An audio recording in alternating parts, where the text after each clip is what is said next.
Good morning, sir. Very good morning, madam.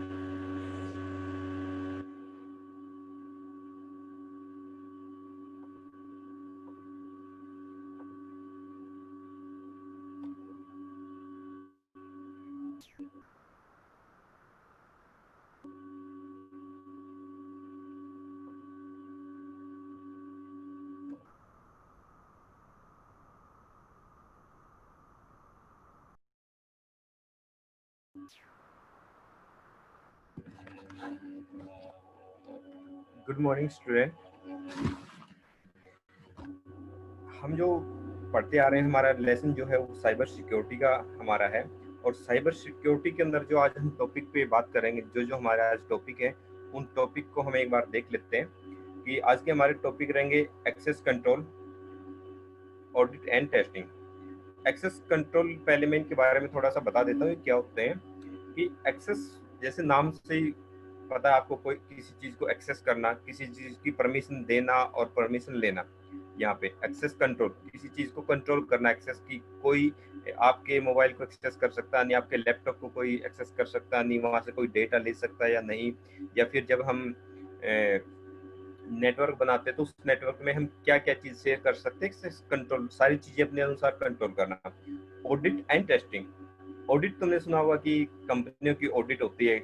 कई बार होता है कि फलानी कंपनी की ऑडिट आई हुई है, उस कंपनी की ऑडिट आई हुई, तो वो यहाँ पे ऑडिट होता है चेक करना वो रिसोर्स क्या क्या है उसके एक्सेस कंट्रोल के, कि किन माध्यमों के द्वारा, किन रिसोर्स के माध्यम के द्वारा एक्सेस कंट्रोल जो है सारी चीजों के ऊपर कंट्रोल कर सकता है।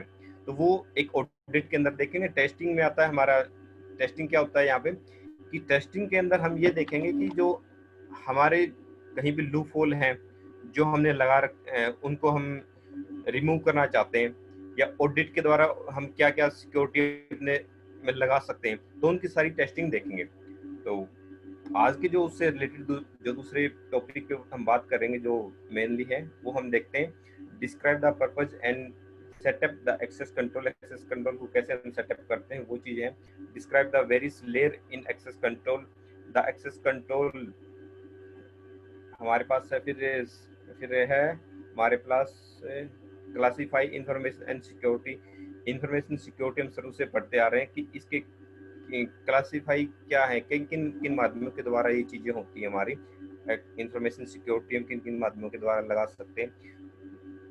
List the access control protocol कौन से होते हैं। सिक्योरिटी ऑडिट आगे, फिर सिक्योरिटी को हम कैसे ऑडिट करेंगे, उसकी पहचान कैसे करेंगे, वो कौन से माध्यम है कि हम उसकी पहचान कर सकते हैं, अपनी सिक्योरिटी की ऑडिट कर सकते हैं उसको। The important of security audit, the process of performing audit security और अनअवेलेबिलिटी असेसमेंट एंड टेस्टिंग। हाँ ठीक है, ओके।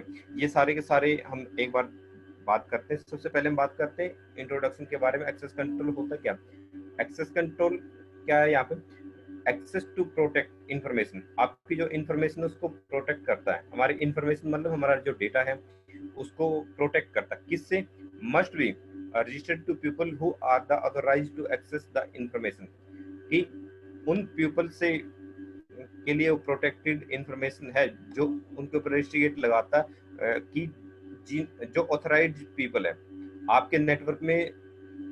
सपोज करो कि आपने एक नेटवर्क बनाया और उस नेटवर्क में सिर्फ आपने कुछ लोगों को परमिशन दी कि वही लोग उस नेटवर्क को यूज कर सकते हैं। तो एक्सेस कंट्रोल क्या करता है कि उन लोगों की पहचान करता है जिसने आपने अनुमति दी है, वो इन्फॉर्मेशन, प्रोटेक्टेड जो इन्फॉर्मेशन होती है उसको यूज करने के लिए लोगों की पहचान करता है। The purpose of access control is to limit the action of operation that a legitimate user of a computer system can perform।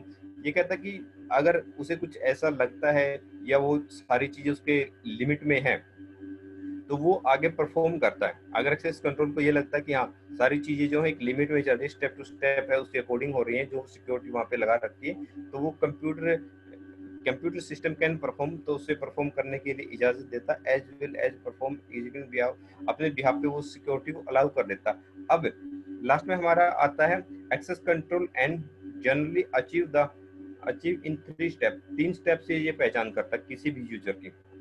कोई भी यूजर आता तो उसकी 3 तरह की पहचान होती है। नंबर 1 होता आइडेंटिफिकेशन, उसकी पहचान, उसको क्या है, कहाँ से आया है, उसका आईपी एड्रेस क्या है, वो देखता है। दूसरा होता है ऑथेंटिकेशन। ऑथेंटिकेशन देखिएगा। और तीसरा होता है अनथ्रोजिकेशन। ऑथेंटिकेशन और अनथ्रोजिकेशन, इनके बारे में तीनों के तीनों बारे में हम जानेंगे ये क्या क्या होता है स्टेप टू स्टेप। एक अगर हम एक्सेस कंट्रोल की बात करें तो यही है कि एक्सेस कंट्रोल हमें हमारी जो प्रोटेक्टेड इंफॉर्मेशन है उसको उसको परमिशन देता है कि वो किन पीपल ने, किन लोगों ने वो एक्सेस करनी है। वो हम उस पर बाउंडेशन लगाते हैं तो उसी की जांच करता है कि जो लोग इस इंफॉर्मेशन को यूज करने आ रहे हैं, इसको यूज करते हैं, क्या वो इसके लिए पहले से ऑथराइज है, क्या वो हमारे सिस्टम में पहले से है। मान लो किसी ने अपना यूजर आईडी और पासवर्ड लगाया एक्सेस कंट्रोल में एक कंप्यूटर को एक्सेस करने के लिए। जब हम पिछले लेसन में पढ़ा था ना, हम नेटवर्क से पूरे एक नेटवर्क बना देते हैं पूरा, और तब हर कंप्यूटर को हम एक यूजर आईडी और पासवर्ड देते हैं। तो एक्सेस कंट्रोल उसको देखता है, किसी ने अगर सही पासवर्ड लगाया तो उसको अनुमति दे देगा कि परमिशन दे देगा, आप इसको यूज कर सकते हो। अगर गलत लगाया तो वो उसको यूज नहीं कर सकता। आइडेंटिफिकेशन क्या होता है? Identification is a assertion of who someone is or which something is a user identification himself and ये है कि यहाँ पे यूजर की पहचान क्या है। आइडेंटिफिकेशन में यूजर की पहचान वो देखता है एक्सेस कंट्रोल। उसकी पहचान वही, उसका यूजर नेम क्या है, उसका आईडी और आईडी पासवर्ड क्या है, उसका किस आईपी एड्रेस से हुआ है। कई बार हम क्या करते हैं कि मैक एड्रेस होता है हमारा, कंप्यूटर का मैक एड्रेस होता है, हम मैक एड्रेस को भी एक्सेस के अंदर डाल देते हैं। अगर हमारे कंप्यूटर पे या फिर हमारे नेटवर्क में कोई अलग, हमारे पास सपोज करो 5 मैक एड्रेस है, 5 हमारे आईपी एड्रेस, और हमने उन 5 को ही एक्सेस दिया। उस 5 के अलावा अगर कोई छठा आईपी एड्रेस और छठा कोई मैक एड्रेस हमारे कंप्यूटर में या फिर हमारे नेटवर्क में घुसने की कोशिश करता तो ये आने नहीं देता। ये इसी तरीके से काम करता है जैसे हमारा मोबाइल हॉटस्पॉट होता है, और मोबाइल हॉटस्पॉट में हम पासवर्ड लगा देते हैं तो पासवर्ड की वेरिफिकेशन करता है।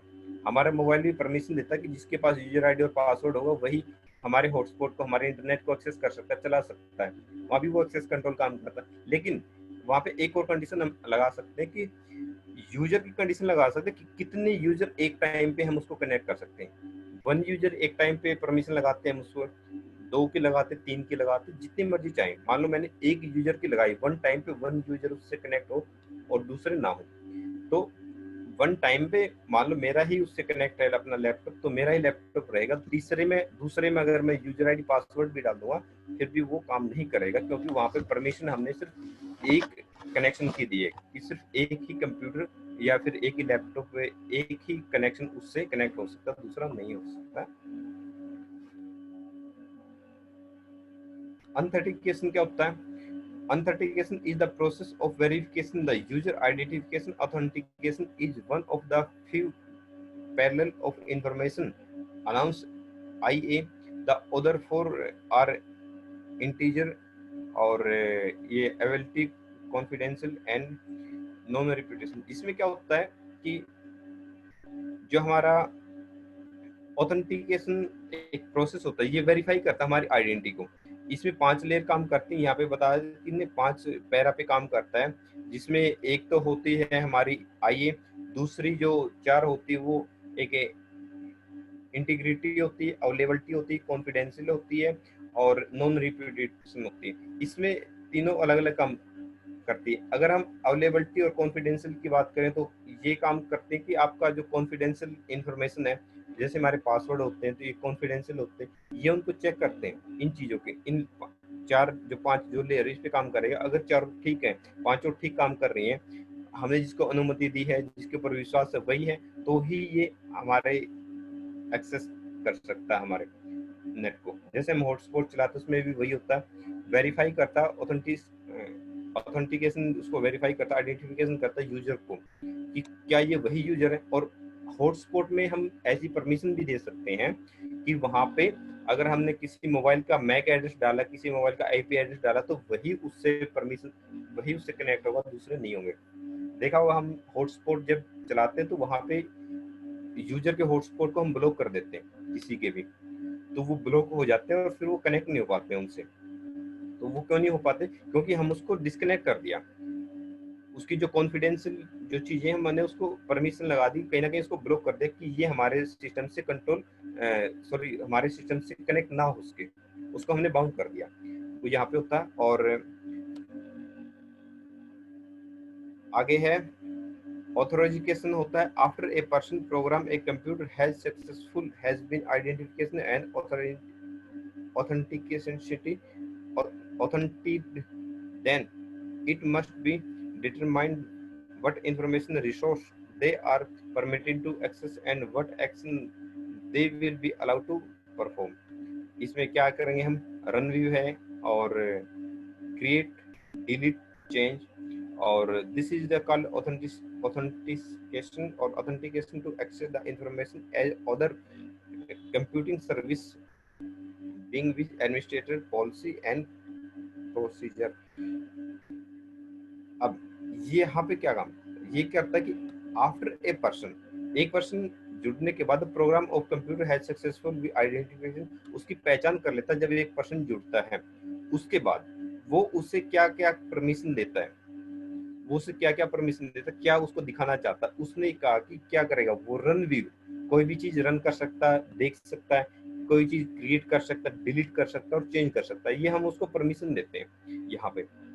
तो हमारा एक्सेस कंट्रोल इन तीनों चीजों पे काम करता है। अगर तीनों चीजें हमारी सही है, फर्स्ट क्या करेगा, आइडेंटिफिकेशन, उसको आइडेंटिफिकेशन पहचान करेगा कि यूजर आईडी पासवर्ड वही है या नहीं। ऑथेंटिकेशन, उसको जो हमने यूजर आईडी पासवर्ड लगाने के बाद जो कॉन्फिडेंशियल चीज होती है जो 5 लेयर पे काम करता है, ये उसको चेक करेगा। और अनऑथराइजेशन क्या होता है कि आपने उसके बाद एक पर्सन जब आपके कंप्यूटर से सक्सेसफुल आइडेंटिफाइड हो जाता है और वो जुड़ जाता है, उसके बाद उसे क्या क्या करना है, उसकी जो परमिशन देते हैं हम, किसी वो रन कर सकता है हमारे सिस्टम को, व्यू कर सकता है, देख सकता है और क्रिएट कर सकता है कोई चीज, मतलब फाइल बना सकता है, कोई एक्सेल की फाइल बना सकता है, वर्ड के ऊपर काम कर सकता है, डिलीट कर सकता है और चेंज कर सकता है। ये हम उसको बाद में परमिशन देते हैं। मेथड क्या होता है, अब समझते थोड़ा, इसमें मेथड आएगा। ऑथेंटिकेशन मेथड होता है। ऑथेंटिकेशन काम किस पे करता है, हमारी नेटवर्क की जो सेशन लेयर है उस पे काम करेगा। ऑथेंटिकेशन मेथड सेशन लेयर इसने दिया है हमारे यहाँ पे वन टाइम पासवर्ड, ओटीपी जिसको हम बोलते हैं। ओटीपी सबने देखा होगा, हम ट्रांजैक्शन करते हैं, कहीं पे अपना नया अकाउंट रजिस्टर करते हैं तो वहां भी वन टाइम पासवर्ड आता है, ओटीपी आता है, और हम उस ओटीपी को अपने सिस्टम में डाल के या फिर कहीं भी जहाँ पे ईमेल आईडी है जहाँ पे हम वो अकाउंट एक्सेस कर रहे हैं, तो जब तक हम उसको नहीं डालेंगे तो हम आगे नहीं बढ़ सकते। ओटीपी हम उसमें डालेंगे तो हमारा क्या है, और सबमिट कर देंगे तो हम आगे बढ़ते हैं। वही चीज यहाँ पे ऑथेंटिकेशन मेथड क्या करेगा, यहाँ पे देखो, one time password to avoid the problem associated with the password, resume one time password where develop. एक वन टाइम पासवर्ड बनाएंगे हम। ऑथेंटिकेशन मेथड जो होता है ये सेशन लेयर पे काम कर रही, वन टाइम पासवर्ड बनाया किसके लिए, उस यूजर के लिए जो उस चीज को एक्सेस करने की परमिशन चाहता है। दोनों के बीच काम करता है, यूजर के बीच काम करेगा ये और अपना सर्वर के बीच। There are two type of one password, number एक चैलेंज रिस्पॉन्स पासवर्ड एंड दूसरा होता है पासवर्ड लिस्ट। इसमें क्या है कि पासवर्ड लिस्ट और चैलेंज पासवर्ड, इसमें आपको कई बार क्या होता है, आपके पास पहले से पासवर्ड आए हुए होते हैं ऑथेंटिकेशन में। पासवर्ड की अगर हम बात करें, जैसे हम कोई चीज परचेज करते हैं, कोई सॉफ्टवेयर परचेज करते हैं, तो वहां पे हमारे पास की होती है, उसकी सॉफ्टवेयर की परचेज करने की की होती है ताकि हम उसको रजिस्टर कर सकें। हम अपने विंडो को रजिस्टर करते हैं तो वहां पे की मांगता है, तो वो की भी क्या है, उसका एक पासवर्ड होती है, पासवर्ड लिस्ट जो हमारे पास पहले से है वो चीज। अगर हम वही चीज ऑनलाइन करके उसी समय जनरेट करना चाहे तो उसको हम फिर वन टाइम पासवर्ड ऑनलाइन बोलेंगे। अगर हमारे पास वो पहले से ही, तो हम वो पासवर्ड की लिस्ट में आ जाता है एक तरीके से, कि हमारे पास वो चीज पहले से है, बनाने की रिक्वायरमेंट नहीं है हमें उसकी। पब्लिक की क्रिप्टोग्राफी समझते हैं। यहाँ पे क्या आता है, पब्लिक की क्रिप्टोग्राफी का बहुत काम होता है इसमें ऑथेंटिकेशन मेथड में। Public key cryptography is a base a very complete mathematical problem that require very specialised knowledge. Public key cryptography make use the two key, one private key and other public key. Private key और public की हमने पीछे देखा था पिछले lesson में, जब हम क्या करते थे कि हमारा नेटवर्क जब कैसे काम करता था कि हमने कोई साइट एक्सेस करनी है, हमने facebook.com चलाया, facebook.com एक्सेस कर रहे हैं, तो वहां पे क्या होता है, हम जो यूजर है, हमारा जो ब्राउजर है, और हम हमारे ब्राउजर से कोई रिक्वेस्ट भेजते हैं अपने सर्वर को, तो सर्वर के बीच में और यूजर के बीच में जो कम्युनिकेशन होता है वो दो की के माध्यम से होता है क्रिप्टोग्राफिक के ऊपर। एक होता है पब्लिक की और दूसरी होती है प्राइवेट की। तो पहले वो आपस में चेंजेस करेंगे, आपस में की का एक्सचेंज करते हैं हमारे ब्राउजर, वो हमें पता नहीं चलता, वो जस्ट कुछ सेकंड का काम होता है। एसएसएल हमने पढ़ा था, उसमें एसएसएल जो लगा होता है, सिक्योरिटी जो लगी होती है, वो उसी का एक उदाहरण होता है। कुछ सेकंड का ये काम होता है जो हमें दिखता नहीं, और कुछ सेकंड में ये काम अपना पूरा करके हमारा जो कनेक्शन है वो उस वेबसाइट के साथ जुड़ जाता है। जब तक वो जुड़ा रहता है, जब तक हम उस सेशन से या उस वेबसाइट से बाहर नहीं आते, बाहर आते फिर से अगर हम वो वेबसाइट एक्सेस करेंगे तो वहां पे फिर से वही रहेगा, पब्लिक की और प्राइवेट की दोनों यूजर का जो ब्राउजर वो और जो हमारा सर्वर है वो अपने की दोनों एक्सचेंज करेंगे। और जब दोनों के बीच में एक प्लेटफॉर्म बन जाता है सिक्योरिटी का, तो वो फिर कहीं ना कहीं आगे बढ़ते हैं।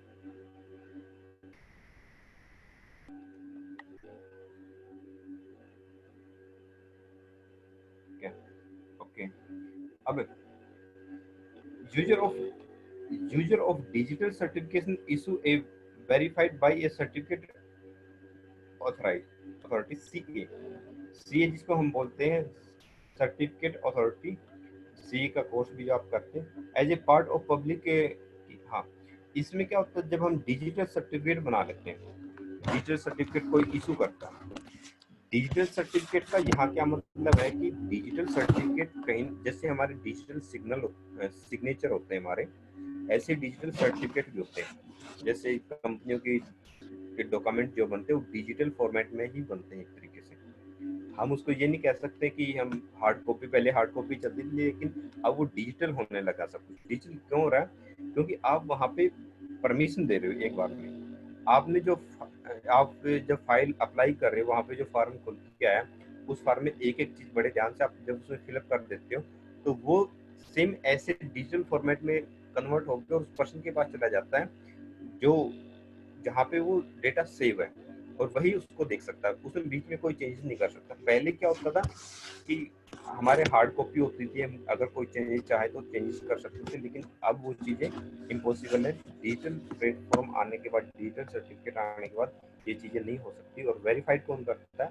सर्टिफिकेट अथॉरिटी उसको पास करती है। जैसे हमारे सीए बैठे रहते हैं, ये काम करते हैं, ये उसी के ऊपर काम करते हैं कि पब्लिक की और प्राइवेट की जो गवर्नमेंट के बीच और इनके बीच जो ट्रांजेक्शन होती है, गवर्नमेंट के बीच और जो सीए के बीच, जो कानून के जानकार जो सीए होते हैं उनके बीच जो काम होता है वो पब्लिक की भी होती है इनके पास उस साइट को एक्सेस करने के लिए, और इनके पास अपनी प्राइवेट की भी, जैसे इनका अपना यूजर आईडी पासवर्ड होता है, वो ये काम करते हैं। Another method of authentication biometric depending on the user presence and biology. हाँ, में इसमें अब दूसरा क्या होता है ऑथेंटिकेशन में होता है another method of authentication biometric. सबसे अच्छा उदाहरण दिया इसने, biometric depending on the user. ये यूजर के ऊपर डिपेंड करता है कि वो अपने बायोमेट्रिक्स कहाँ पे लगाता है। बायोमेट्रिक्स आपने देखा होगा आजकल सभी गवर्नमेंट संस्थान है, प्राइवेट संस्थान में, मतलब जहाँ भी कर्मचारी काम करते हैं वहाँ पे बायोमेट्रिक अटेंडेंस लगती है। तो बायोमेट्रिक अटेंडेंस क्या होता है, वेरीफाई करते हैं हमारी पहचान को। अगर हमने कहीं बायोमेट्रिक अटेंडेंस लगानी है, हमारे अंगूठे लगाते हैं, उंगली लगाते हैं अपने, तो वो हमारी पहचान दिलाती है कि हाँ हम वही लोग हैं, हम वही पर्सन है जो इस ऑफिस में काम करने वाले हैं, या इस ऑफिस के अंदर हम आए हैं। ठीक है, तो वो हमारी अटेंडेंस लग जाती है एक तरीके से वहाँ कि हाँ ये वही पर्सन है जो 9 बजे आता है और शाम को 5 बजे जाता है। तो ये सबसे अच्छा उदाहरण है हमारा बायोमेट्रिक का। बायोमेट्रिक इसी के ऊपर काम करते हैं, ऑथेंटिकेशन की आपकी पहचान करती कि आपकी पहचान है क्या। वहाँ पे आपकी पहचान पहले उसके अंदर फीड कर दी जाती है, मैंने बताया पहले उसके अंदर फीड हो जाती है। अब आपकी सिर्फ एक उंगली काम, वही उंगली काम करेगी वहाँ पे जो आपने वहाँ पे परमिशन दे रखी है। अगर आप दूसरी उंगली लगाते हो तो आपको पहचानेगी नहीं बायोमेट्रिक। आप सेम वही उंगली लगाते तो वो बायोमेट्रिक आपको पहचान लेती कि ये हाँ वही पर्सन है जो कल भी आया था और जिसकी एंट्री हमारे कॉलेज में, हमारे स्कूल में, हमारी कंपनी में है, ये सही है, तो उसको वो अनुमति दे देती है। बड़ी कंपनियों में क्या होता है, बायोमेट्रिक्स गेट के ऊपर लगी होती है, जब तक आप अपनी बायोमेट्रिक्स नहीं लगाओगे वहां पर तब तक आपका दरवाजा नहीं खुलेगा अंदर जाने के लिए। वो सिक्योरिटी पर्पज के लिए होता है, ताकि कोई भी ऐसा व्यक्ति कंपनी के अंदर ना आ सके जहाँ पे जो कंपनी से रिलेटेड नहीं है, कंपनी से जुड़ा हुआ नहीं है। सिक्योरिटी के लिए होते हैं वो चीजें वहाँ पे। 3 टाइप ऑफ प्रिवेंटिव कंट्रोल, 3 तरीके से के प्रिवेंटिव कंट्रोल होते हैं। नंबर 1 होता है एडमिनिस्ट्रेटिव कंट्रोल, ये हम पढ़ ही चुके हैं तो इसके बारे में जानकारी नहीं लेंगे। तीसरा होता है फिजिकल कंट्रोल, ये हाँ फिजिकल कंट्रोल और टेक्निकल कंट्रोल, इसके बारे में हम थोड़ी सी जानेंगे। फिजिकल कंट्रोल क्या होता है कि जैसे using biometric sensor, smart card and etc. Biometric biometric sensor आपने मैंने बताया, बायोमेट्रिक्स हम वहाँ पे लगाते हैं तो उसमें सेंसर होता है, वो हमारी उंगली को कैप्चर कर लेता है और रीड करता है कि हाँ ये वही है या नहीं। वो होता है फिजिकल कंट्रोल, हम उसको कंट्रोल कर सकते हैं फिजिकल। दूसरा स्मार्ट कार्ड, स्मार्ट कार्ड क्या है, स्मार्ट कार्ड फिजिकल है, कंट्रोल है। कैसे, जब हम मेट्रो में जाते हैं तो मेट्रो में हमारे पास एक कार्ड होता है, हमें टोकन होता है, एक टोकन भी लेते हैं हम, टिकट जिसको बोलते हैं टिकट काउंटर, वहाँ पे हमें एक टोकन मिलता है, स्मार्ट कार्ड मिलता है।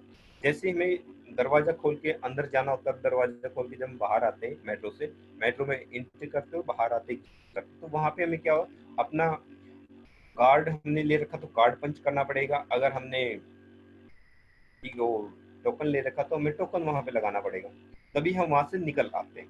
तो वो क्या होता है, वो फिजिकल होता है कि हम अपने से कोई चीज वहां पे प्रेस करते हैं, वहां पे छूते हैं किसी चीज को और फिर वो हमारा काम करता है। ये अच्छा उदाहरण है फिजिकल कंट्रोल का, कि हम अपने द्वारा ऑटोमेटिक चीजें ना होगी, जब ऑटोमेटिक चीजें ना होगी हमारे द्वारा, हम जब उसको अपना मेट्रो कार्ड उसको लगाते हैं तो वो फिर हमें अनुमति देता है कि आप यहाँ से क्रॉस कर सकते हो। टेक्निकल कंट्रोल में क्या आएगा आपका, टेक्निकल या लॉजिकल में समझते हैं, इनक्रिप्शन आता है। इनक्रिप्शन और डिक्रिप्शन ये ऑटोमेटिक होता है, हम व्हाट्सएप यूज करते हैं तो वहाँ पे जो हमारे मैसेज जाते हैं वो कोड में जाते हैं, इनक्रिप्शन और डिक्रिप्शन में जाते हैं। कि मैंने कहीं पे भेजा तो इंक्रिप्शन कोड में जाता है, उसको बीच में कोई तोड़ नहीं सकता, जिसके पास वो जाएगा वही उसको रीड कर सकता है, वही उसके पास ही जाके वो डिक्रिप्शन होता है, टूटता है, नहीं तो उसको तोड़ते नहीं। दूसरा पासवर्ड एंड टोकन, ये काफी चीजें आई हुई है आज के समय मार्केट में। कि टेक्निकल कंट्रोल क्या, कंट्रोल मतलब आप उसको कंट्रोल कर रहे हैं, क्या आप उसको यूज करने के लायक हो या नहीं। पासवर्ड है, सिंपल सी बात है, हम अपने मोबाइल के ऊपर पासवर्ड लगाते हैं, अपने लैपटॉप पे पासवर्ड लगाते हैं, अपनी मेल आईडी पे पासवर्ड लगाते हैं, अपने अकाउंट पे पासवर्ड लगाते हैं। तो वो क्या करता है, हमारी पहचान करता है टेक्निकल लेवल पे। और टोकन क्या होता है, टोकन सिस्टम क्या होता है कि बहुत सारी वेबसाइट क्या होती है, जब हमें अपनी वेबसाइट बनानी होती है कहीं पे, या एक वेबसाइट दूसरी वेबसाइट से जब हम लिंक करवाते हैं तो वहाँ पे टोकन जनरेट होते हैं।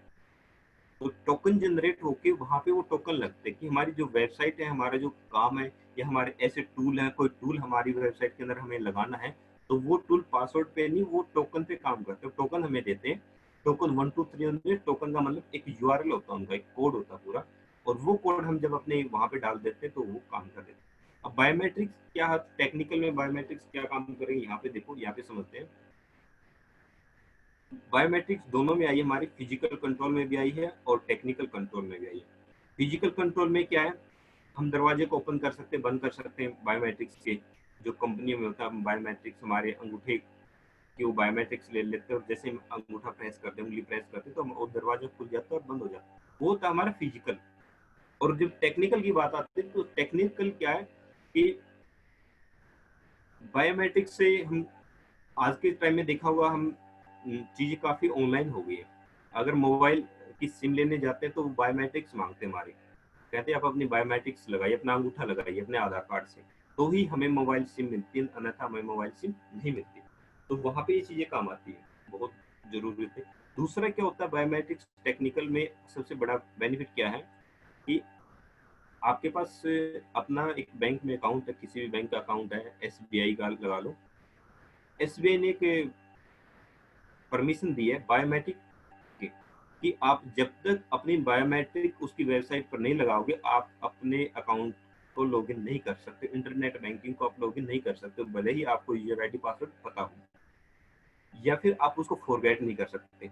उसका सबसे बड़ा बेनिफिट हमें ये मिलता है कि अब अंगूठा तो हमारे पास ही है, मैच तो यही होगा कि जब तक हम बायोमेट्रिक्स नहीं लगा, जब तक मैच नहीं होगी, हमारे अकाउंट को कोई एक्सेस नहीं कर सकता, ना ही मैं कर सकता हूँ, चाहे मुझे उसका यूजर आईडी पासवर्ड क्यों नहीं मिला हो। OS and application control, identification and authorise technology, ये भी दो चीजें होती हैं। अब हम देखते हैं मैक। मैक मैंने बताया, मैक एड्रेस जो हमारा होता है, अभी थोड़ी देर पहले हमने मैक एड्रेस का जिक्र किया था, ये मैंडेटरी एक्सेस कंट्रोल होता है हमारे सिस्टम में। हर सिस्टम का, हर मोबाइल है हमारे पास, लैपटॉप है, कंप्यूटर है, जो भी ऐसे साधन हैं जो हमारे हम यूज करते हैं, उनका हर चीज का एक मैक एड्रेस होता है, मैंडेटरी एक्सेस कंट्रोल। इसके बिना कोई भी मशीन आपकी आती नहीं, मशीन मतलब कोई भी कंप्यूटर, मोबाइल, लैपटॉप नहीं आता इसके बिना, ये होगा ही होगा। और हर कंप्यूटर का एक अलग मैक एड्रेस होता है, कभी भी पूरी दुनिया में ये मैच नहीं होते। और इसको बनाता कौन है मैक एड्रेस को? मैक एड्रेस को मैन्युफैक्चरिंग कंपनी बनाती है। जैसे अगर मेरे पास एचपी का लैपटॉप है, तो मेरा मैक एड्रेस जो है मेरे एचपी वालों ने बनाया। एचपी ने जो ये मॉडल है, एचपी कंपनी ने मेरे कंप्यूटर के अंदर वो मैक एड्रेस इंसर्ट किया हुआ, डाला हुआ है। और ना मैं उसको निकाल सकता हूँ, ना मैं उसको तोड़ सकता हूँ, कि मेरे पास कोई चिप तो है नहीं कि मैक एड्रेस, तो वो इनबिल्ट होता है हमारे मदरबोर्ड के अंदर, उसको हम निकाल नहीं सकते।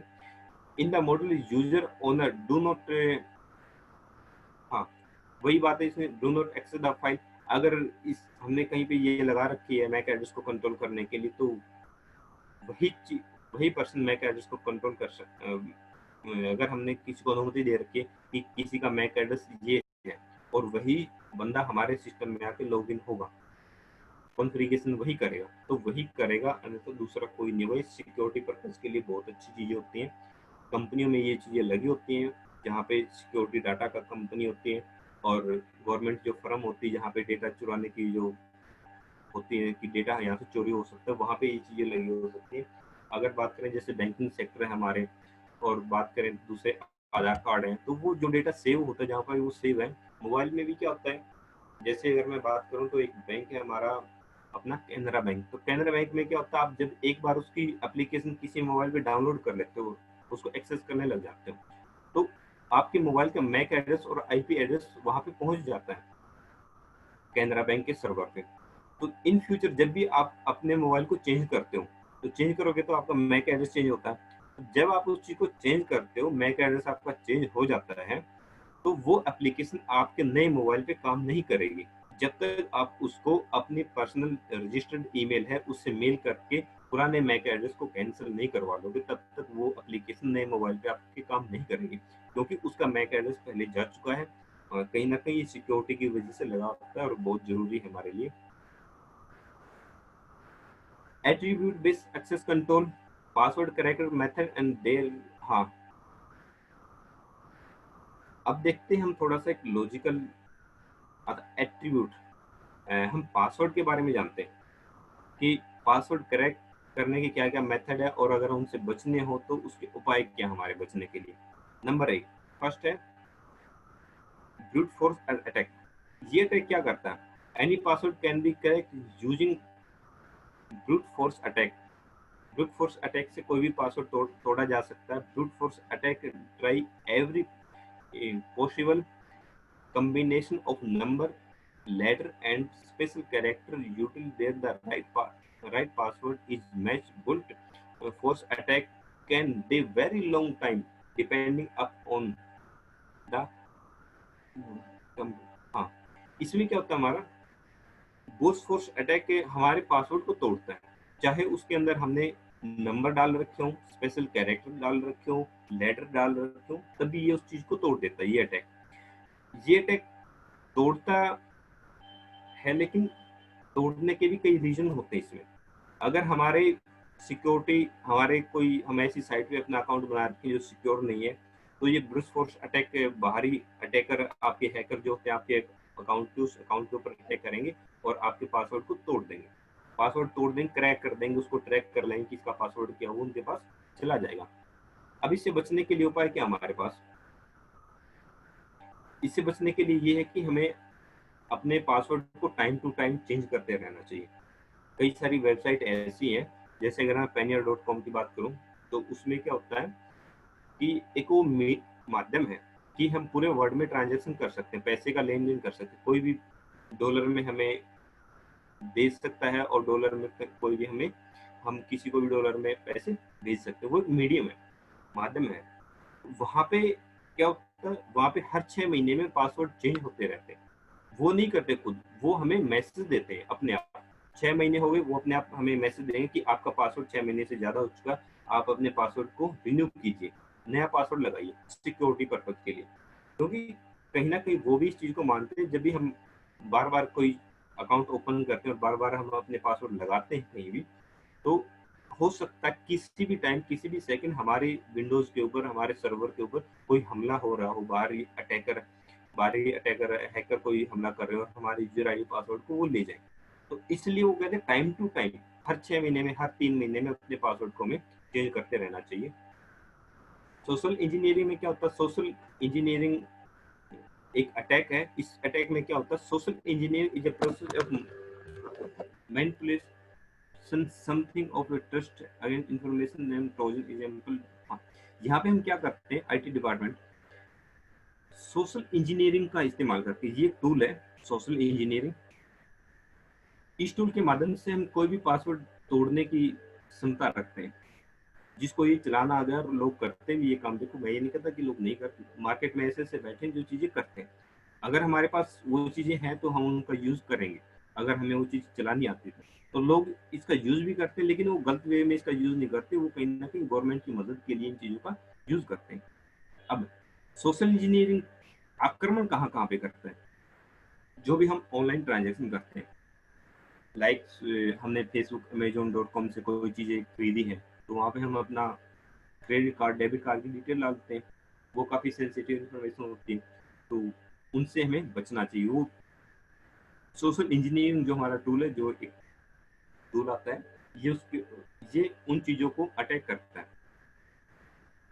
उसके ऊपर हम जब हम इसको चलाते हैं तो उन वेबसाइटों को जब हम डालते हैं तो कहीं ना कहीं वेबसाइटों के अंदर जाके उनकी जो पर्सनल इंफॉर्मेशन, अकाउंट की इंफॉर्मेशन, तो वो चुराने की कोशिश करता है। बचना कैसे चाहिए, never ever give you sensitive information like credit card details on phone. अपने फोन में, हमें अपने फोन में ये इंफॉर्मेशन, सेंसिटिव इंफॉर्मेशन नहीं रखनी चाहिए। क्रेडिट कार्ड की डिटेल वगैरह, बैंक की डिटेल है, कोई पासवर्ड हम सेव कर लेते हैं कई बार, तो वो चीजें हमें अपने वहाँ पे नहीं करनी चाहिए, जो कि बाद में हम देखते हैं काफी रिस्की हो जाती है वो फिर हमारे लिए भी। रेट्स एंड किल ओवर, ये क्या होता है, रेट्स एंड किल ओवर एक अटैक है। अटैक मतलब एक टूल है जो अटैक करता है in kill over of the rating the hacker send kill over a rats to the victim. Victim को एक ऐसी कील ओवर की, वो एक डुप्लीकेट की जो सेंड करते हैं। The allow the hacker the monitor everything victim of the computer की। हाँ, पासवर्ड यहाँ पे हमारा क्या होता है, इसमें इसमें होता है, अगर कोई हैकर है, किसी हैकर ने आपके कंप्यूटर पे आक्रमण कर दिया और आपको पता नहीं, आपके कंप्यूटर में घुस गया, एक ऐसी एप्लीकेशन उसने हमारे कंप्यूटर में इंस्टॉल कर दी जो पल पल की जानकारी उस पर्सन को दे रही है और हमें वो पता ही नहीं है। तो की लॉगर क्या, वो हमारी की के ऊपर नजर रखता है कि किस समय हम क्या की प्रेस कर रहे हैं, हमने कौन सी वेबसाइट ओपन की है। वेबसाइट को ओपन करने के लिए अगर हमने पासवर्ड लगाए हैं तो क्या है, हमने वो पासवर्ड लगाए हैं वहाँ पे। विक्टिम की सारी जानकारी जो कंप्यूटर है उसको मॉनिटर करता रहता है। कैसे बचना चाहिए, never log in to your bank account from the cyber cafe and someone else computer. आपको अपने बैंक अकाउंट ना तो कभी साइबर कैफे में खोलने चाहिए, ना ही कोई ऐसे कंप्यूटर पे खोलने चाहिए जो आप जानते ही नहीं हो, कंप्यूटर या लैपटॉप। अपने पर्सनल लैपटॉप, कंप्यूटर पे आप वो चीजें खोलो, क्योंकि हमें पता नहीं उसने अपने सिस्टम के अंदर क्या सिक्योरिटी लगा रखी है। क्या वो हमारे, हो सकता है कि हमारे कंप्यूटर के ऊपर नजर रख रहा हो कि हम क्या चीज ओपन कर रहे हैं, तो हमारा यूजर आईडी पासवर्ड इनके पास चला जाएगा। If it is a very important use on screen on virtual keyboard while typing the login। जब भी हम कोई चीज लॉगिन करते हैं, सबसे जरूरी है कि हम वर्चुअल कीबोर्ड का यूज करें, फिजिकल कीबोर्ड का यूज ना करें। फिजिकल कीबोर्ड होता है जो हमारा नॉर्मल कीबोर्ड हम यूज करते हैं बटन वाला, वो नहीं। वर्चुअल कीबोर्ड क्या होता है, जब हम साइट को ओपन करते, बैंकिंग की साइट को ओपन करते, तो वहां पे जब हम पासवर्ड लगाते थे, लॉगिन यूजर आईडी डालते पासवर्ड लगाते, तो उसके साइड में एक वर्चुअल कीबोर्ड का ऑप्शन आता है, ऑनलाइन कीबोर्ड जिसको हम बोलते हैं। स्क्रीन के ऊपर कीबोर्ड लिखा आएगा। अब स्क्रीन के ऊपर हम क्या टाइप कर रहे हैं, क्या कहाँ पे उंगली मार रहे हैं, इसको तो कोई प्लेस वहां पे संभव नहीं है इस चीज को भी वो ले सके।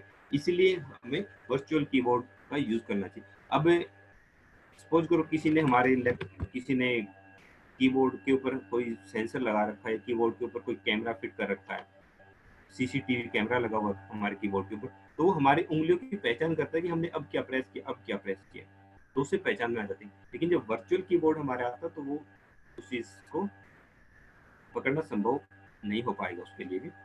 और इसके लिए क्या latest software, latest antivirus software आपको अपडेट करना चाहिए इन चीज़ों से बचने के लिए। अब सबसे जरूरी होता जो सब फंसते इस चीज़ में, फिशिंग अटैक होता है हमारा। Phishing attack, fishing is the most extend the pupil hacking method used by the hacker to get something as account detail, phishing account। यहाँ पे हम क्या करते हैं, फिशिंग मतलब किसी भी चीज का डुप्लीकेट बना देना। कोई भी चीज आती है, कुछ भी है हमारे पास, और ज्यादातर आज के टाइम में लोग इनका कहाँ यूज कर रहे हैं, किसी भी चीज को डुप्लीकेट, जैसे फेसबुक है, फेसबुक का डुप्लीकेट बना दिया किसी ने, जीमेल का बना दिया किसी को डुप्लीकेट, और अपनी Amazon.com का बना दिया, Flipkart.com का बना दिया, सेम डुप्लीकेट बना के उसको, और फिर वो लिंक हमारे सोशल मीडिया पे शेयर होते रहते हैं। वो वेबसाइट सोशल मीडिया जैसे फेसबुक पे हमारे शेयर होते रहते हैं, व्हाट्सएप पे हमारे शेयर होते रहते हैं, सेम डुप्लीकेट बना के। तो हम क्या सोचते हैं कि ये, अगर किसी ने मान लो Flipkart.com का डुप्लीकेट बनाया और उसने कहा कि एक आईफोन की कीमत मार्केट में, और न्यू आईफोन की कीमत आपकी 70,000 रुपये है, और वो आपको 17,000 रुपये मिल रहा है, तो कोई ना कोई जिसको ये जानकारी नहीं होती कि ये फ्रॉड साइट है, वो तो देखेगा कि ऊपर Flipkart.com लिखा है, सेम वैसे ही साइट है बिल्कुल, तो वो कहीं ना कहीं उस पर क्लिक करेगा, और क्लिक करने के बाद वो डिटेल मांगता है। पहले आपकी पहचान मांगेगा, कहाँ पे आपको डिलीवर करना है, आप वो एड्रेस अपना डालोगे, उसके बाद फिर पेमेंट मांगता है, आप पेमेंट कर दोगे 17,000 रुपये, आना कुछ है नहीं, वो खामोखा आप उसके फिशिंग अकाउंट के जाल में फंस गए। तो ऐसे लिंक पे हमें अनवांटेड जो लिंक होते जो सिक्योर नहीं होते, वो सिक्योर भी नहीं होते, ना ही उन पर क्लिक करना चाहिए, ना ही उनको क्लिक करके हमें उसके अंदर एंट्री डालनी चाहिए। हाँ, अगर आप क्लिक कर रहे हो तो ये देख लो कि वो सिक्योर है या नहीं है। अगर आपको फेक पेज लगता है तो आप उससे उसी समय बाहर आ जाइए उस साइट से। बचने के लिए हम वही करते हैं, क्या करते हैं, fishing account is very easily तो अवॉइड, बिल्कुल आसानी से प्रोवाइड हो जाते हैं। और इनका जो यूआरएल है, उसके यूआरएल में डिफरेंट टाइप होते हैं इसमें फिशिंग अकाउंट से, हम इसको देख भी सकते हैं, और करेक्ट यूआरएल भी हम इसमें देख सकते हैं। और सबसे पहले मैंने बताया था एसएसएल सर्टिफिकेट होता है, कोई भी अगर ऐसी वेबसाइट होती है जो सिक्योर है, वो अपनी वेबसाइट के ऊपर एसएसएल सर्टिफिकेट लगाती है, जो www और HTTPS लगा होता है सिक्योर में। आप उन चीजों को थोड़ा सा ध्यान से देखोगे तो फिशिंग अकाउंट से बहुत आसानी से बच जाते हैं। आज के टाइम में बहुत जनरेशन ऐसी है जो फिशिंग अकाउंट के चक्करों में फंसी रहती है और अपना नुकसान कर लेती है पैसे का। सिक्योरिटी ऑडिट, सिक्योरिटी ऑडिट वही है, हमने एक पॉलिसी होती है हमारी, पॉलिसी में एक आईटी की पॉलिसी होती है। यहाँ पे अगर सिक्योरिटी ऑडिट की बात कर रहे हैं, यहाँ पे हम कंपनी के ऑडिट की बात नहीं कर रहे, हम सिस्टम की बात कर रहे हैं। हमारे पास आईटी सिक्योरिटी, यहाँ पे हमारा आईटी सिक्योरिटी है, तो हमारी पॉलिसी बनी होती है। जैसे हर एक वेबसाइट की पॉलिसी होती है, हर एक बैंक की पॉलिसी होती है, ऐसे ही सिक्योरिटी की भी एक पॉलिसी होती है। वो पॉलिसी क्या काम करती है, वो पॉलिसी आपके डेटा को सिक्योर रखती है और कहती है कि आप जो वेबसाइट बना रहे हो, आप जो विजिटर हो, अगर कोई वेबसाइट पे एडिट कर रहे हो, कोई इन्फॉर्मेशन अगर डाल रहे हो, तो आपको इन बातों का ध्यान रखना चाहिए। आप डेटा कहाँ पे डाल रहे हो, क्या वो डेटा सही है या नहीं है, अगर आप कोई पासवर्ड डाल रहे हो तो क्या वो सही या नहीं है, कोई इन्फॉर्मेशन डाल रहे हो तो वो इन्फॉर्मेशन फेक नहीं होनी चाहिए, ओरिजिनल होनी चाहिए। आज के टाइम में देखा होगा सोशल मीडिया पे बहुत सारी फेक न्यूज चलती रहती है। तो सिक्योरिटी सिक्योरिटी जो हमारी है, सिक्योरिटी जो ऑडिट है, सिक्योरिटी की जो पॉलिसीज हैं, यूजर की पॉलिसीज है, वहाँ इंफॉर्मेशन पॉलिसी, उनका कहीं ना कहीं वो उल्लंघन करती है। और इसीलिए टाइम टू टाइम अब गवर्नमेंट क्या कर रही है कि मॉनिटर कर रही है इन चीज़ों को, सोशल मीडिया को मॉनिटर कर रही है, ताकि फेक न्यूज़ से बच सके। गलत न्यूज़ जब हम फैलाते हैं मार्केट में, हमें उन चीज़ों से बचना चाहिए। गवर्नमेंट भी चाहती है, और इससे लोगों का बहुत बड़ा नुकसान हो जाता है। फेक न्यूज़ से दंगे हो जाते हैं, जो सच्चाई नहीं होती फिर भी लोग उसके पीछे भागते हैं, और कहीं ना कहीं फिर वो समाज के लिए नुकसानदायक होती है। तो यहाँ पे हमारी सिक्योरिटी ऑडिट दी गई है। सिक्योरिटी ऑडिट हम कैसे कर सकते हैं, उसके क्या क्या हमारे पास टूल होने चाहिए, किन किन माध्यमों से हम सिक्योरिटी को ऑडिट करेंगे कि हाँ ये वेबसाइट सिक्योर है या नहीं है, ये सिस्टम सिक्योर है या नहीं है, उसको हम देखते हैं क्या होता है हमारे पास।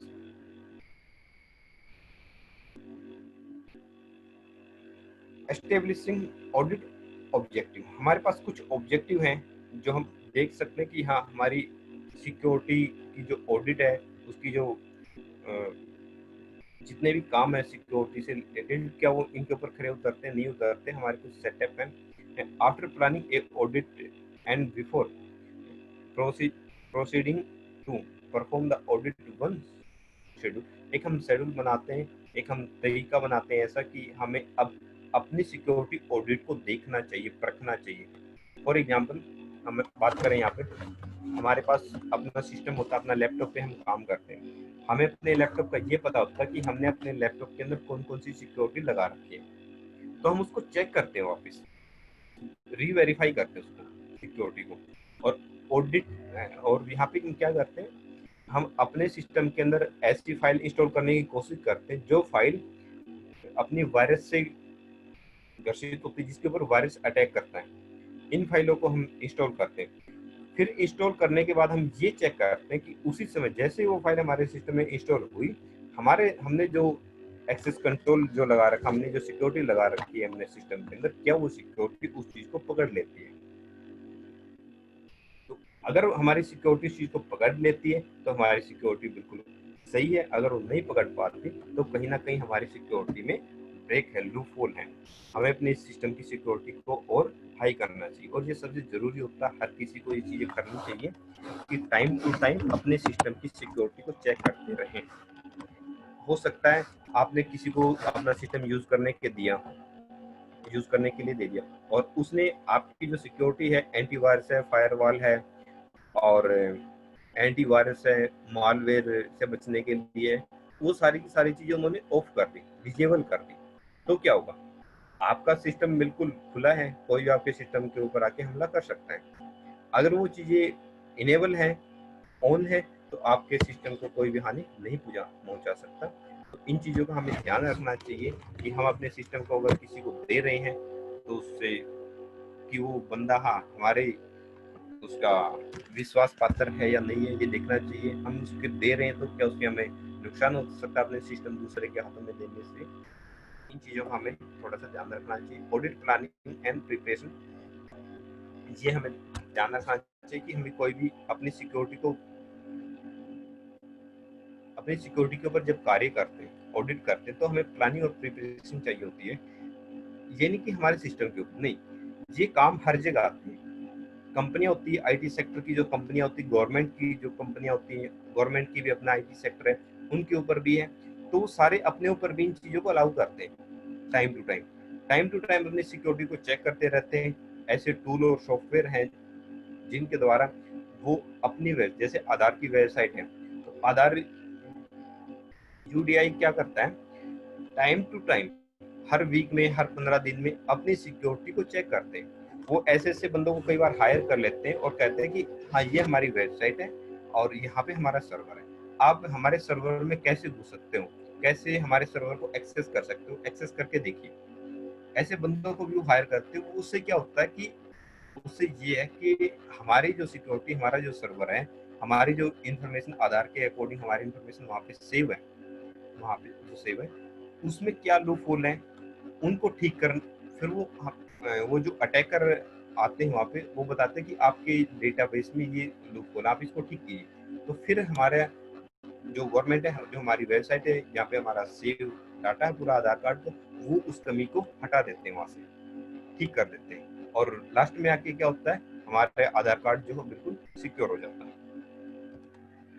ये हर चीज में होता है। कंपनियां भी अपनी प्लानिंग करती हैं, ऐसे एक चार्ट बनाती है हमें कहाँ कहाँ पे प्रिपरेशन करना चाहिए, सिक्योरिटी के लिए कहाँ पे प्रिपरेशन नहीं करना चाहिए, पॉलिसीज क्या क्या रखनी चाहिए, डाटा रिकवरी प्लानिंग के लिए हमें क्या क्या रखना चाहिए। ये कंपनियां सारी, हर एक कंपनियां यहाँ पे काम करती हैं। अगर छोटे लेवल की बात करें तो हम भी अपने कंप्यूटर में ये चीजें करते हैं। प्रिपरेशन टेस्ट की अगर हम बात करें तो टेस्टिंग क्या होगा यहाँ पे, एक्सटर्नल अटैकर होते हैं, बाहर से जो कोई आक्रमण करता है हमारे सिस्टम के ऊपर, जो वायरस होते हैं वो often make use the already unknown unavailability as exploit on the order efficiency system network। ये क्या करता है, बाहर से अगर कोई आक्रमण होता है हमारे सिस्टम के ऊपर, कोई वायरस कोई हमला कर देता है हमारे सिस्टम, कोई मालवेयर ऐसा आ जाता है, कोई ऐसा अटैकर आ जाता है कि हमारा सिस्टम उससे बच नहीं सकता। कोई लेटेस्ट में नई इन्फॉर्मेशन आई है, लेटेस्ट में बिल्कुल नई ऐसी चीज आई है जो जिसके लिए कोई सिक्योरिटी बनी ही नहीं है अभी तक, तो वो क्या करेगा, वो आक्रमण, वो अटैक क्या करेगा, हमारे सिस्टम में घुस जाएगा। जब उसके लिए आज तक कोई सिक्योरिटी बनी ही नहीं है तो उसको कोई पकड़ नहीं सकता, और पकड़ेगा नहीं तब तक उसको आप रोक नहीं सकते जब तक आप उसको पकड़ ना लेते। तो टेस्टिंग कैसे करेंगे इन चीज़ों की हमारे सिस्टम में, हम देखते हैं वो टेस्टिंग के लिए किन किन चीज़ों का ध्यान रखते हैं। Access control and auditing physical and logical system होता है हमारा सिस्टम दो पेयर में काम करता है, एक फिजिकल पेयर में काम करता है, एक लॉजिकल में काम करता है। लॉजिकल सिक्योरिटी, फिजिकल सिक्योरिटी क्या होती है उस पर बात करते हैं। There are multiple type of security, physical and logical. Physical security involve there likes looks biometrics. Logical security example consistent software और including access control, audit, user account management, violent and security activity reports and firewall. Physical क्या है, physical वही मैंने बताया, physical access control क्या है, physical security क्या है, फिजिकल टेस्टिंग क्या है। फिजिकल टेस्टिंग कहाँ काम आती है, बायोमेट्रिक है। हम कंपनी में जाते हैं, हमने मेन गेट के ऊपर बायोमेट्रिक लगाई तो दरवाजा खुल जाता है। अगर हम बायोमेट्रिक नहीं लगाए वैसे दरवाजा खोलने की कोशिश करें तो हमारा दरवाजा नहीं खुलेगा। वो होती है फिजिकल सिक्योरिटी चेकअप हमारी, कि हमने जिसको अनुमति दी है, हमने मान लो उस दरवाजे में आने के लिए सिर्फ 10 लोगों को परमिशन दी, 10 लोग ही वहां पर आ सकते हैं। अगर कोई 11वां पर्सन भी अगर आना चाहे तो क्या हो सकता है, वो हमें चेक करना चाहिए वहाँ पे फिजिकल बायोमेट्रिक से। और लॉजिकल सिक्योरिटी होती है एग्जाम्पल सॉफ्टवेयर की सिक्योरिटी होती है, जिसमें सॉफ्टवेयर के एक्सेस कंट्रोल होते हैं, ऑडिटिंग होती है। हम उसको ये परमिशन देते हैं कि हमारे सॉफ्टवेयर, हमारे कंप्यूटर के अंदर कौन आ सकता है, कौन नहीं आ सकता। Access control is a system enable authenticity of control access the area and responsible physical area. हाँ, यहाँ पे क्या काम करेंगे हम, अब एक चीज और आ गई यहाँ पे, नहीं यहाँ पे क्या दिया इसने, the password for a computer और pin of a ATM system. अब एटीएम में जाते हैं, वहां पे हम अपना पिन डालते और पैसे निकाल के आ जाते हैं। वहां पे दो चीजें काम करती हैं हमारी, फिजिकल और लॉजिकल, दोनों चीजें। फिजिकल में क्या है हमारा, फिजिकल में वहां हम पिन नंबर डालते हैं अपना, पिन 1 2 3 4 5 6 जो भी हमारा पिन नंबर है वो हमने उसके अंदर इनपुट करवाया। लेकिन लॉजिकल सिक्योरिटी क्या काम कर रही है, वो जो हमने पिन वहां पे जब वो डाला है वो पिन हमारे सर्वर में जाता है, हमारे बैंक के सर्वर में जाता है, और बैंक के सर्वर में वो वेरीफाई होता है कुछ सेकंड में। उसी सेकंड में वो वेरीफाई होके ये बताता है कि हाँ, ये जो आपने पिन डाला, लॉजिकल जो एटीएम का पिन डाला आपने, ये सही है, और आप अपने एटीएम को एक्सेस करने के लिए आपको परमिशन दे देता कि आप सही पर्सन हो, वही पर्सन हो जिसका एटीएम है। हम किसी को एटीएम दे देते हैं, उससे ट्रांजेक्शन नहीं होती। क्यों नहीं होती, क्योंकि उसे उसका एटीएम नंबर नहीं पता। ये कॉन्फिडेंशियल चीजें होती है हमारी। Logical audit done to check of following, निम्नलिखित चीजें हम इनसे चेक कर सकते हैं हमारे लॉजिकल ऑडिट को। Number, strength and weakness to access violence, हमारे पास क्या कमी है, क्या कितने में स्ट्रेंथ है, हमारे पास कोई सर्वर को एक्सेस करने वाले कितने लोग हैं, और हमारे सर्वर में क्या क्या वीकनेस है, क्या क्या वोल्यूशन है, कमी क्या है। फिर security active report, security activity जो रिपोर्ट होती है हमारी, उस रिपोर्ट में क्या आता है हमारा सिक्योरिटी।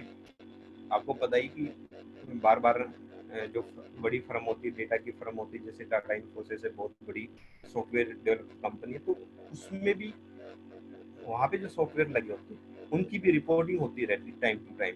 वो कैसे कि जो इन्फोसिस कंपनी है सॉफ्टवेयर बनाती है, जो और भी जो दूसरी कंपनी सॉफ्टवेयर बनाती है हमारे इंडिया की, तो टाइम टू टाइम क्या होता है उनके सर्वर पे किस समय कितने लोगों ने हमला किया, कितने वायरस ने हमला किया, और उनका सर्वर कितने वायरस को रोक सका उनके अंदर आने से, और कितने को नहीं रोक सका।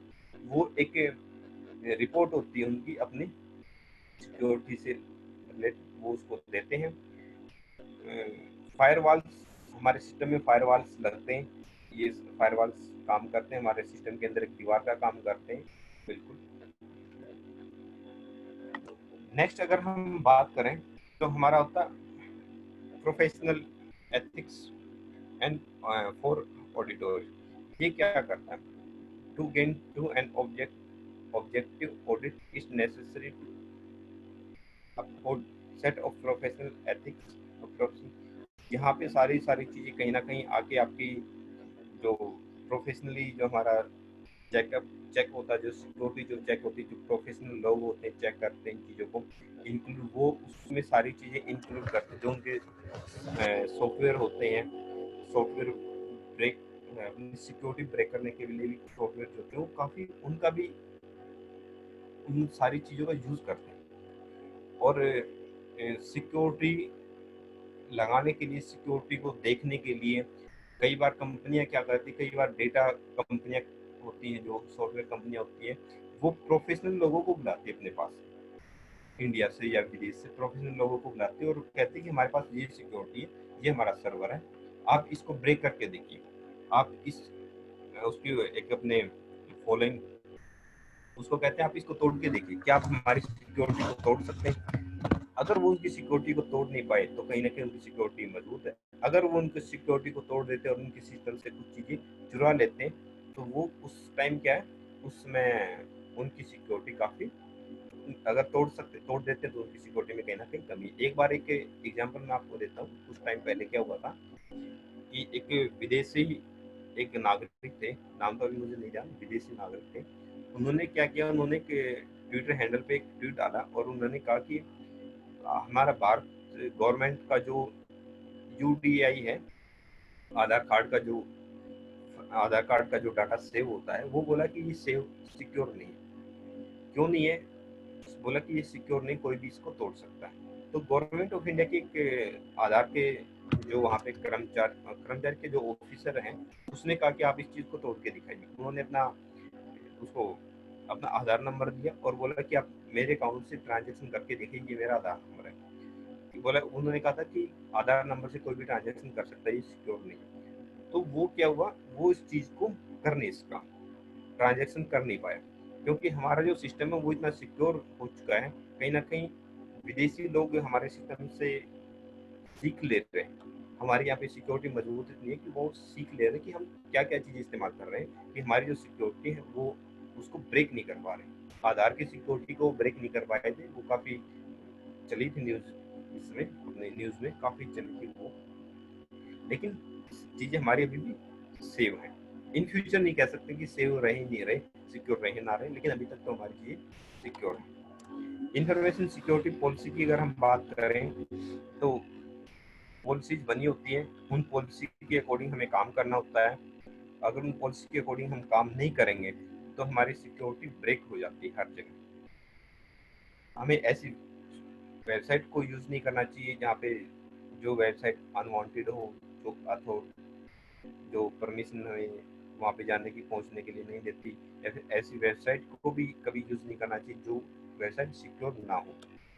पॉलिसी बनी होती है, पहले आप उसकी पॉलिसीज को पढ़िए किसी भी साइट की, फिर आप उसमें एंटर कीजिए।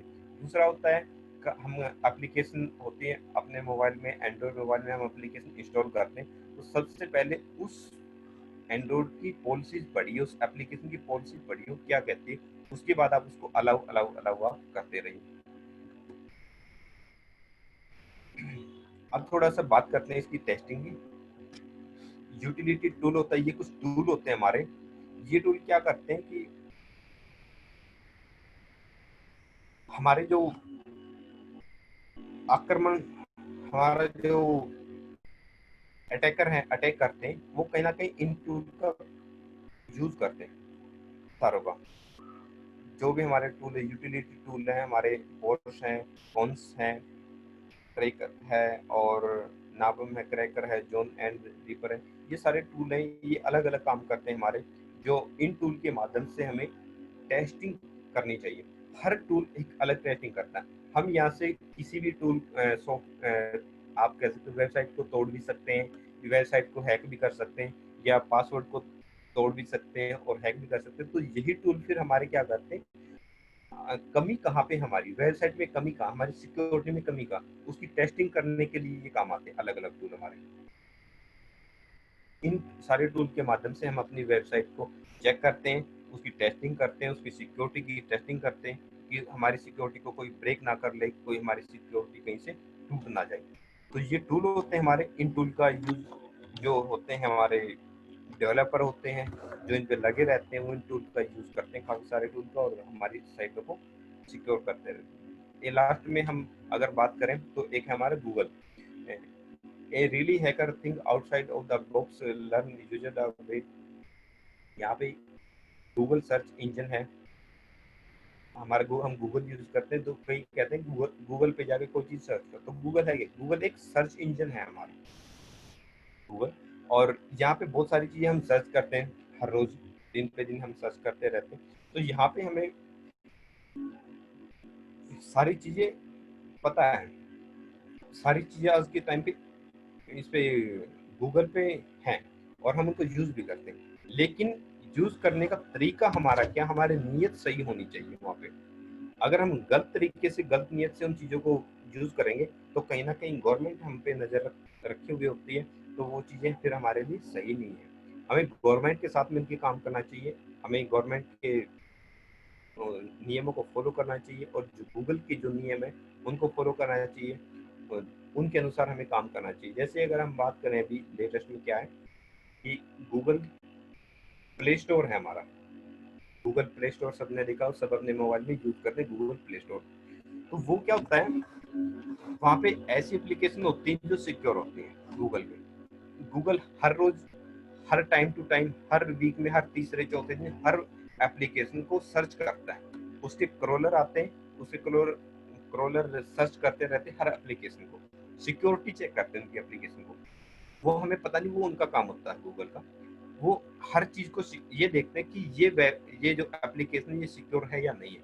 अगर उसे कहीं ये लगता है कि ये एप्लीकेशन सिक्योर नहीं है, इसमें कुछ ऐसी चीजें हो रही हैं जो यूजर की इंफॉर्मेशन को कहीं ना कहीं ब्रेक करते हैं, तो वो अपने सिस्टम से गूगल प्ले स्टोर को उन एप्लीकेशन को हटा देती है। अभी भी काफी सारी लिस्ट आई थी, करीबन 20 ऐसी एप्लीकेशन थी जो हमारी सिक्योरिटी को ब्रेक करती है और हमारी परमिशन के बिना अपने मोबाइल से डेटा उनके सर्वर तक पहुंचाती है, जो हमें जिस चीज की हमें परमिशन ही नहीं दी हमने उनको, वो हमारी रिकॉर्डिंग तक कर लेते हैं, हमारे माइक को ऑन कर देते हैं वो बैठे बैठे, ऐसी है। तो उन चीजों से हमें बचना चाहिए। तो आज के लिए इतना ही। लास्ट में जाते जाते मैं तुम्हें एक एग्जाम्पल देता हूँ, छोटा सा एक एग्जाम्पल मैं आपको देना चाहूंगा, एक छोटा सा है। लेटेस्ट में सिक्योरिटी की अगर हम बात करते हैं तो लेटेस्ट में क्या सिक्योरिटी ब्रेक है, हम खोलते हैं www.youtube.com, youtube.com खोला है, इसके लास्ट में हम एक डॉट लगा देते हैं, डॉट ऐसे, मैंने क्या लगा www.youtube.com, उसके बाद फिर मैं डॉट लगा देता हूँ और इंटर कर देता हूँ इसको। तो क्या है मेरे पास, ये देखो मेरे पास गूगल ओपन होके आता है, नहीं गूगल नहीं, सॉरी, यूट्यूब ओपन होके आता है। लेकिन यहाँ पे जब मैं इस यूट्यूब को यूज करता हूँ तो ये यूट्यूब मुझे एड फ्री चलता है मेरा। एड फ्री मतलब जितना भी मैं इसको चलाऊंगा बीच में कोई भी एड नहीं आएगी मेरा इस यूट्यूब के अंदर। लेकिन एक और यूट्यूब है, जब हमारा हम नॉर्मल यूट्यूब चलाते हैं, youtube.com हमने खोला नॉर्मल, या इस प्लेटफॉर्म पे जब मैं चलाता हूँ तो वहां पे मुझे ऐड दिखाई देते हैं वीडियो के अंदर। तो ये अभी सिक्योरिटी का लूपहोल चला हुआ है यूट्यूब का कि यूट्यूब के अंदर भी सिक्योरिटी ब्रेक हो चुकी है थोड़ी सी, कि डॉट कॉम के बाद अगर हम डॉट लगाते हैं तो ऐड नहीं चलती, और ऐड नहीं चलेंगी तो क्या होगा, कहीं ना कहीं आपका जो गूगल का जो उसका यूट्यूब का जो पैसा जो इनकम है वो कहाँ से आएगी। तो यूट्यूब जो पैसे इनकम करती है, जो अर्न करती है, वो एडवर्टाइजमेंट से ही करती है, और वो एडवर्टाइजमेंट लोगों को दिखती है, हमें दिखते हैं, हम देखते हैं उसको। अगर वही नहीं दिखेंगी तो फिर यूट्यूब को पैसा कौन देगा। तो ये भी लूप होल चला हुआ सिक्योरिटी ब्रेक की जब हम बात करें तो अभी लेटेस्ट में आप भी कोई भी अपने सिस्टम पे इसको यूज कर सकते देख सकते हैं, लेकिन सिक्योरिटी ब्रेक होगी नहीं आपकी, इस चीज की गारंटी। ये कमी कहाँ पे, ये यूट्यूब की तरफ से हमारी कोई कमी नहीं। तो आज के लिए इतना ही था हमारा क्लास में।